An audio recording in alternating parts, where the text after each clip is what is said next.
TGIF, everybody.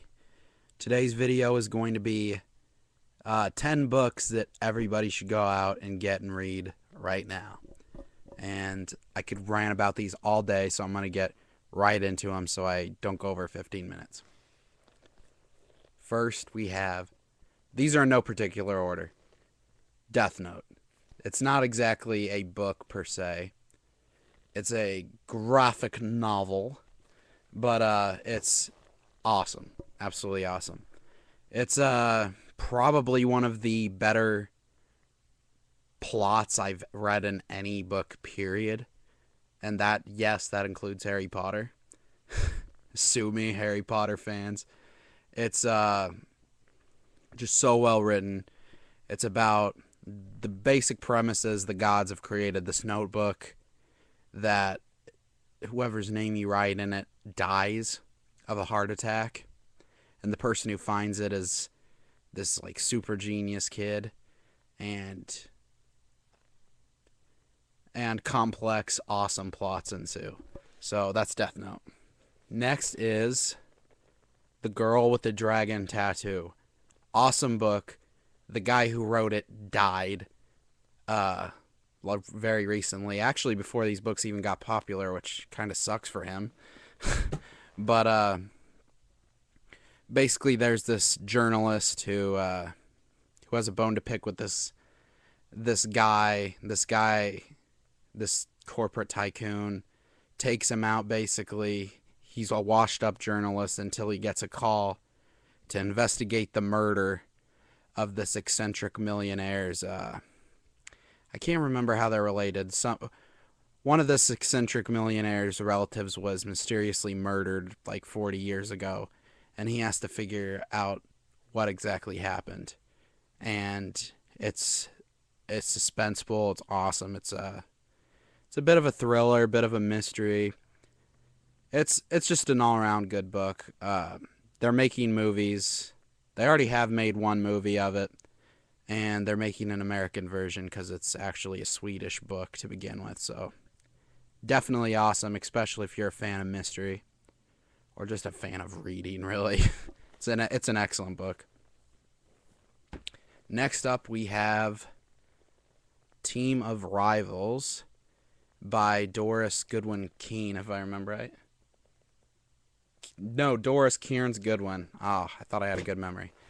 Anyway, that book's about Abraham Lincoln, but not like historical Abraham Lincoln. Abraham Lincoln, like as a man. And it's very, very interesting. I have so much more respect for Abraham Lincoln, and I already had a bunch before reading this book. He was a political genius, and he really... He's basically the perfect human being. That's the only way I can honestly describe it. And he would always help out people, give them the benefit of the doubt.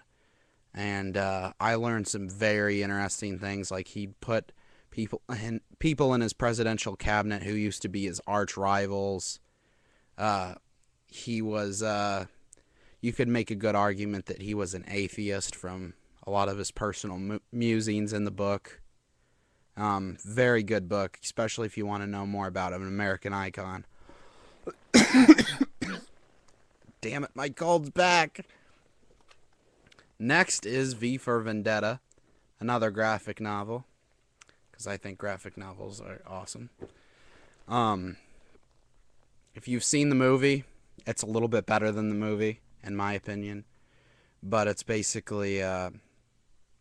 the story about a government that goes too far and a terrorist who is basically a hero. It's a pretty philosophical graphic novel, and the main theme of it I highly sympathize with, so it's really good, and it's just a good story. It's a good action story.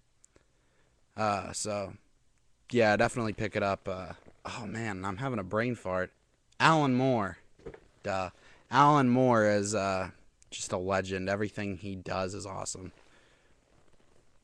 I can't believe I forgot his name. Manufacturing Consent by Noam Chomsky.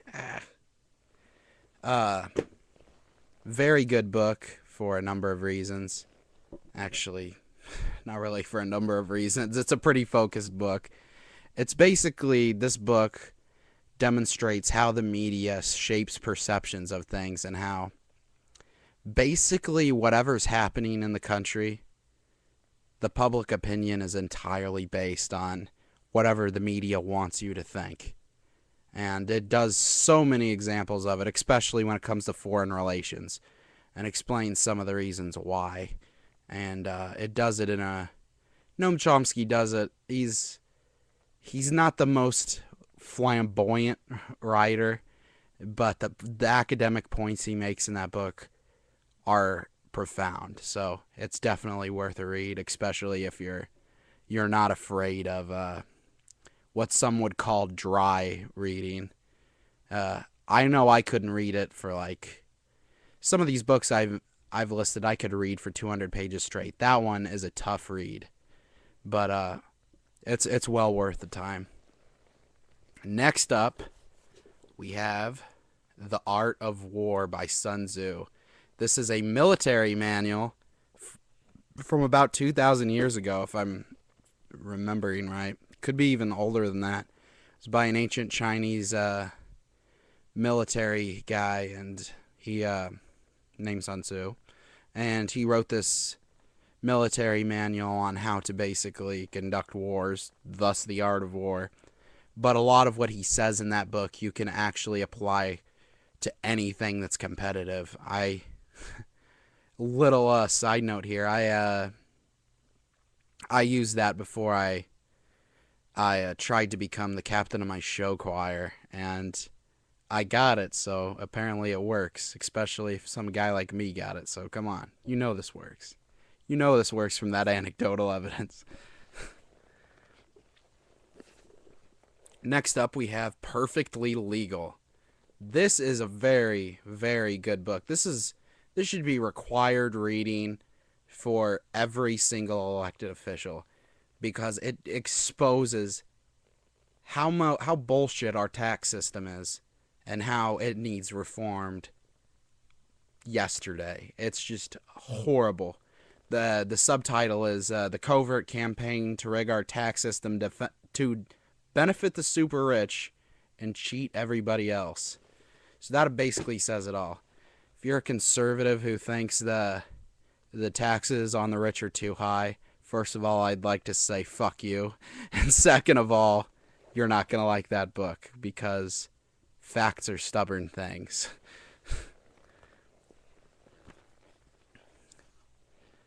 Next up, we have Watchmen. I read this book when I was a senior in high school, and before the movie came out, and it diverges from the movie just at the end, but pretty much it is exactly like the movie.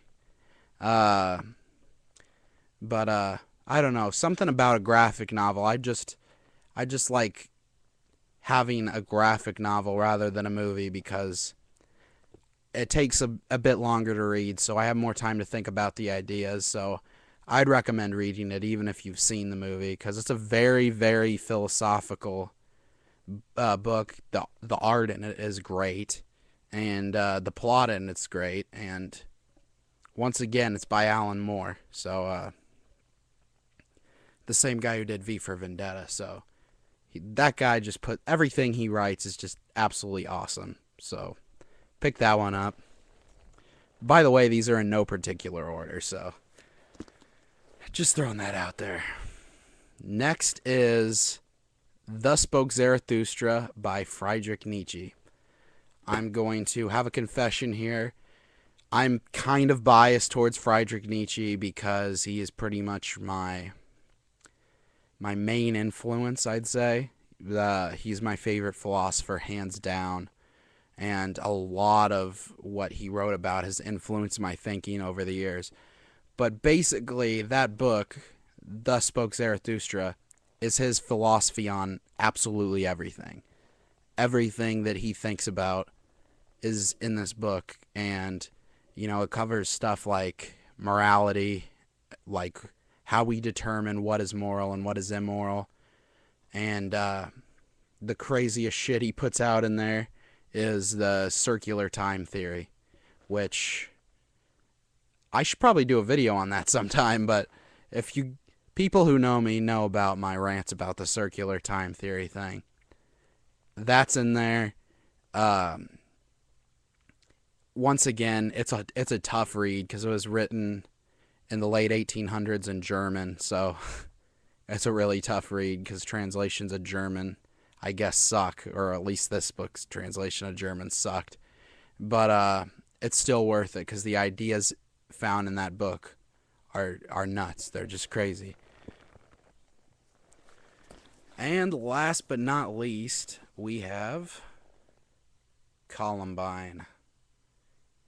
Columbine, I picked that up just kind of out of chance. I just saw it on a bookshelf and I'm like, oh, well, that looks like a good book. I'll try that one out. And I was really surprised at how good this book was. It was by this guy who was a reporter. What's his name? I'm going to find his name. Hold on. Dave Cullen, this reporter who covered Columbine, and he basically did this exhaustive research of Columbine, and he made a book out of it, and he tried to make it almost into a story, a narrative account based on all the research he did. And he does a really good job of doing it. And you really feel bad for the Columbine shooters, that they were mixed up kids who were extremely smart and they just went down the wrong path. And they really, if they had a support system, things could have gone so differently. But it's a very, very good book, and I'd highly recommend it. So that's it. Those are the books that you should read right now. You should go pick them up right now, in no particular order. Have a good Friday. Have a good weekend. I'm out.